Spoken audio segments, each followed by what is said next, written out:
हम्म एक कल्पना कीजिए। मान लीजिए आपके एक हाथ में करोड़ों का हीरे का हार है, एकदम चमकदार, और दूसरे हाथ में एक मैला सा खुरदरा सूत का धागा है। मुझे लगता है कोई भी उस हीरे के हार को ही चुनेगा ना। मतलब आज की दुनिया तो चमक के ही पीछे भागती है। बिल्कुल। लेकिन अगर मैं कहूं कि हिंदी साहित्य के एक बहुत महान लेखक ने साबित किया है कि वो खुरदरा धागा उस हीरे से कहीं ज्यादा ताकतवर है। ज्यादातर लोगों को शायद ये मजाक ही लगेगा, क्योंकि हमें हर चीज पर एक प्राइस टैग देखने की आदत जो पड़ गई है। हाँ, वो सीधा गणित है ना कि सोना है तो महंगा होगा ही। एकदम सही। सोने की चमक दिखती है, हीरे का कट दिखता है, और ये गणित हमें बड़ा सुकून भी देता है। हम सब कुछ एक स्पष्ट खांचे में फिट करना चाहते हैं। तो आज की इस गहन चर्चा में हम उसी गणित से बाहर निकलने वाले हैं। हम हरिवंश राय बच्चन जी की एक बहुत ही भावनात्मक रचना सूत की माला पर डीप डाइव करेंगे। और हमारा मकसद सिर्फ कहानी का सारांश देना नहीं है, हम ये डिकोड करेंगे कि कैसे एक इतनी साधारण सी चीज जीवन के बहुत असाधारण सच सामने ला सकती है। बिल्कुल। जो भी लोग आज के इस दिखावे और फिल्टर वाले दौर में कुछ असली खोज रहे हैं, उनके लिए चर्चा एक बड़ा आहा मोमेंट होने वाली है। तो इस रचना को गहराई से समझने के लिए सबसे पहले हमें उस सूत की माला को समझना होगा। ये कोई मोतियों या गुलाब के फूलों की माला नहीं है। सूत मतलब वो कच्चे कपास का धागा। Right, exactly. स्रोत बताते हैं कि इस माला में कोई चमक नहीं है, कोई बाहरी आकर्षण नहीं है, एकदम सादी और खुरदुरी है ये। यही बात मुझे भी हैरान कर रही थी। मतलब बच्चन जी चाहते तो सोने की चेन का उदाहरण ले सकते थे आराम से। या फिर कोई बहुत ही सुंदर महकती हुई फूलों की माला ले लेते। हाँ, लेकिन सूत ही क्यों चुना उन्होंने? पहली नजर में तो इसमें कोई ऐसी चीज नहीं है जो किसी को अपनी तरफ खींचे। और यही तो इस रचना की सबसे बड़ी मनोवैज्ञानिक चाल है। मैं समझाती हूँ। अगर वो सोने की माला चुनते तो हमारा ध्यान कहाँ जाता? जाहिर है उसकी कीमत पर। हम सोचते कि अरे वाह, ये कितनी महंगी है। बिल्कुल, हमारा पूरा ध्यान उस धातु पर चला जाता। लेकिन सूत का जानबूझकर चुनाव किया गया क्योंकि इसका अपना कोई खास आर्थिक मूल्य नहीं है, ये जमीन से जुड़ा है। तो जब वो मूल्यहीन चीज अचानक कीमती बन जाती है, तो वो कीमत धागे की नहीं होती। हाँ, तो वो कीमत असल में उस प्रक्रिया की होती है, उस मेहनत और प्रेम की होती है जो उसे गूंथने में लगा है। मतलब वो इंसान जो उसे अपनी उंगलियों से बना रहा है। सही कहा। वो धागा उंगलियों को काटता है, उसमें पसीना लगता है, समय लगता है। सूत तो बस एक माध्यम है, असली माला तो उन भावनाओं की है। क्या बात है। ये मुझे सर्दियों के उस हाथ से बुने स्वेटर की याद दिला रहा है। एक एनालॉजी से समझते हैं। हाँ, बताइए। मान लीजिए एक बहुत महंगे शोरूम का मशीन से बना परफेक्ट स्वेटर है। कोई गलती नहीं है, शानदार पैकेजिंग है। और दूसरी तरफ घर में किसी बड़े बुजुर्ग का हाथ से बुना सादा सा स्वेटर। हाँ, जिसका शायद रंग भी फीका हो या डिजाइन ट्रेंडी ना हो, और कहीं कहीं बुनाई थोड़ी ढीली छूट गई हो। और फिर भी जब ठंड लगती है ना, तो वो हाथ वाला स्वेटर ही असली गर्माहट देता है। वो शोरूम वाले स्वेटर को कहीं पीछे छोड़ देता है। बिल्कुल, क्योंकि उस शोरूम वाले में एक निर्जीव पूर्णता है, परफेक्शन है, पर हाथ वाले में एक इंसान का वक्त और प्यार बुना हुआ है। एकदम सही एनालॉजी दी आपने। राइट। लेकिन यहाँ मेरा एक सवाल है। हम इंसानों की फितरत तो हमेशा चमक ढूंढने की होती है ना, तो ये बिना चमक की माला काम कैसे करती है? ये बहुत अच्छा पॉइंट है। जब बाहरी चमक होती है तो हमारी नजर वहीं अटक जाती है, हम आगे देखने की जहमत ही नहीं उठाते। मतलब वो चमक एक तरह का पर्दा बन जाती है। एकदम। हम बस बाहरी सुंदरता से खुश हो जाते हैं, लेकिन जब वो चमक नहीं होती, जैसे उस सूत की माला में, तो हमारा दिमाग एक खालीपन महसूस करता है। हाँ, क्योंकि बाहर कुछ देखने लायक नहीं है। हम कोई और कारण खोजने लगते हैं कि आखिर ये चीज यहाँ है ही क्यों। वाह, मतलब वो आकर्षण की कमी हमारे लिए एक फिल्टर बन जाती है जो हमें सदा के पार देखने पर मजबूर करती है। बिल्कुल। जब आंखें सुंदरता में नहीं उलझती तो सीधा ध्यान इंसान की नियत और उसके प्रयास पर जाता है। ये काफी गहरी बात है, पर थोड़ा प्रैक्टिकल होकर सोचें तो आज के जमाने में ये कितना काम आता है। प्रैक्टिकल से आपका क्या मतलब है यहाँ? मेरा मतलब है आदर्शवाद में तो ये बातें अच्छी लगती हैं, पर असल दुनिया में तो प्रेजेंटेशन ही सब कुछ है ना।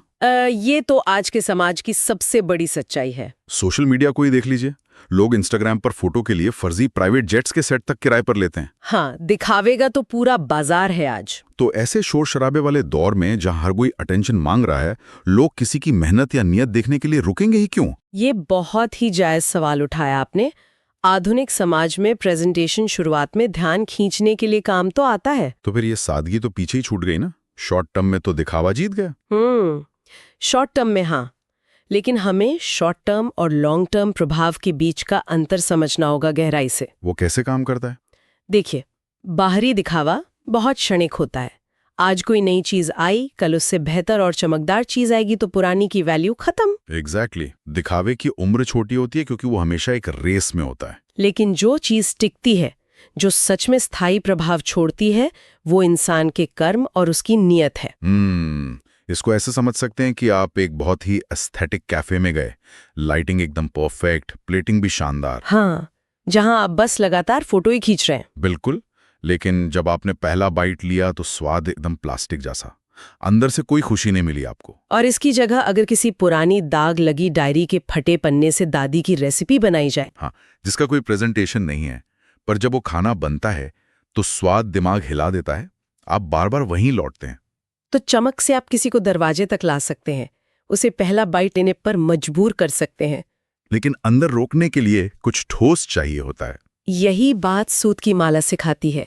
जो चीजें सच्ची मेहनत से सींची जाती हैं, उनका प्रभाव स्थायी होता है। शायद दुनिया उन्हें तुरंत नोटिस ना करे, राइट? बिल्कुल। शुरुआत में लोग सादे स्वेटर या उस फटे पन्ने को नजरअंदाज कर सकते हैं, पर मुश्किल वक्त में दिखावा टूट जाता है और सच्चाई ही टिकती है। स्रोतों में इसके लिए एक बहुत ही खूबसूरत शब्द का इस्तेमाल है, महक। सूत की माला में प्रेम और परिश्रम की महक होती है। और महक एक ऐसी चीज है जिसे आप देख नहीं सकते या इंस्टाग्राम पर पोस्ट नहीं कर सकते। पर जब वो हवा में होती है तो आप उसे इग्नोर भी तो नहीं कर सकते ना, वो अपना एहसास करा ही कहती है। सही कहा। दिखावे को देखने के लिए आंखें चाहिए जो आसानी से धोखा खा सकती हैं, पर महक सीधे हमारी चेतना तक पहुंचती है। मतलब सच्चे कर्मों की महक खुद फैलती है, उसे किसी मार्केटिंग की जरूरत नहीं है। एकदम। जो काम दिल से होता है उसकी गूंज लंबे समय तक दिलों में रहती है। बच्चन जी का ये रूपक बहुत गहरे चोट करता है। अच्छा, तो हमने ये तो पूरी तरह डिकोड कर लिया कि महानता कर्म में है, दिखावे में नहीं, पर इसे हम अपनी जिंदगी में कैसे उतारें? स्रोत बहुत स्पष्ट करते हैं कि हमें सादगी और सच्चाई को अपनाना चाहिए। और एक लाइन जो बार बार आती है कि दिल से बनी चीजों का मूल्य कभी कम नहीं होता। ये आज की तेज रफ्तार दुनिया में एक मंत्र की तरह है, पर मुझे इस मूल्य कम ना होने वाली बात पर थोड़ा रुकना है। हाँ, बताइए, क्या सोच रहे हैं आप? आज तो हम हर चीज का डेप्रिसिएशन देखते हैं ना। गाड़ी शोरूम से निकालते ही आधी कीमत की हो जाती है, या नया फोन 6 महीने में आउटडेटेड हो जाता है। एग्जैक्टली हर चीज की एक्सपायरी डेट है। तो फिर ये कैसे हो सकता है कि दिल से बनी चीज की वैल्यू कभी नहीं गिरती? ऐसा इसलिए है क्योंकि वो चीज भौतिकता से परे हो जाती है। जो चीज सिर्फ मैटर से बनी है वो तो घिसेगी ही, ये विज्ञान है। लेकिन जो भावनाओं से बनी है वो समय के साथ और गहरी होती है, राइट? बिल्कुल। यादें, सच्चे रिश्ते, निस्वार्थ कर्म, ये सब समय के साथ अपना मूल्य बढ़ाते हैं। एक पुराना सच्चा दोस्त कभी आउटडेटेड नहीं होता। क्या बात है। तो अगर इसे जिंदगी में लाना है तो हमें सादगी को लेकर अपनी सोच बदलनी होगी। लोग अक्सर सोचते हैं सादगी मजबूरी है। हाँ, लोगों को लगता है जिसके पास पैसे नहीं है, जो महंगी चीजें नहीं खरीद सकता, बस वही सादगी की बात करता है। पर ऐसा कतई नहीं है ना। तो फिर असल में सादगी क्या है? एक कॉन्शियस चॉइस? सादगी का मतलब है क्लैरिटी। जब आप सादगी को एक सचेत चुनाव के रूप में अपनाते हैं तो आप दरअसल फालतू के शोर और दिखावे को बाहर कर रहे होते हैं।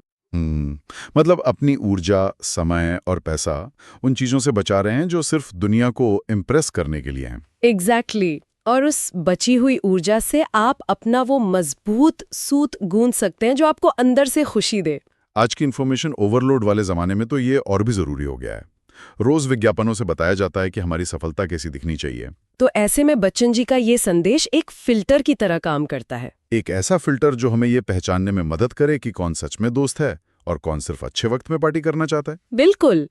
ये फिल्टर हमें तय करने में मदद करता है कि हम किन रिश्तों और कामों में अपना अमूल्य समय इन्वेस्ट करें। ये खुद से कुछ कड़े सवाल पूछने जैसा है।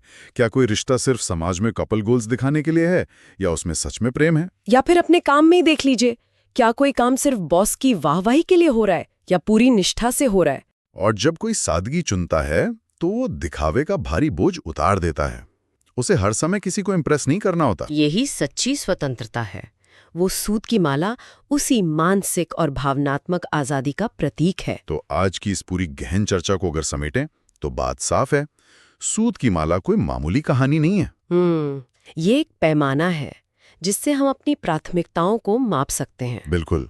बाहरी दिखावे और आंतरिक सच्चाई के बीच का अंतर ही तय करता है कि हम कितने महान हैं। और ये समझना जरूरी है, क्योंकि असली अर्थ बाहरी उपलब्धियों की चमक से नहीं, बल्कि हमारे छोटे छोटे सच्चे कर्मों से आता है। हाँ, वो भावनाएं और नीयत जो उन कर्मों के पीछे होती हैं, वही सबसे कीमती हैं। शुरुआत में हमने गणितीय पैमाने की बात की थी। हाँ, कि सोने को नापने के लिए तराजू है। सही कहा।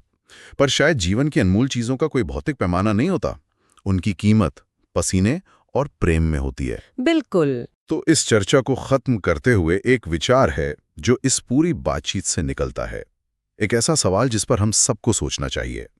मैं भी सुनना चाहूंगी, वो गहरा सवाल क्या है? एक बार हमें अपने खुद के जीवन की ओर देखना चाहिए।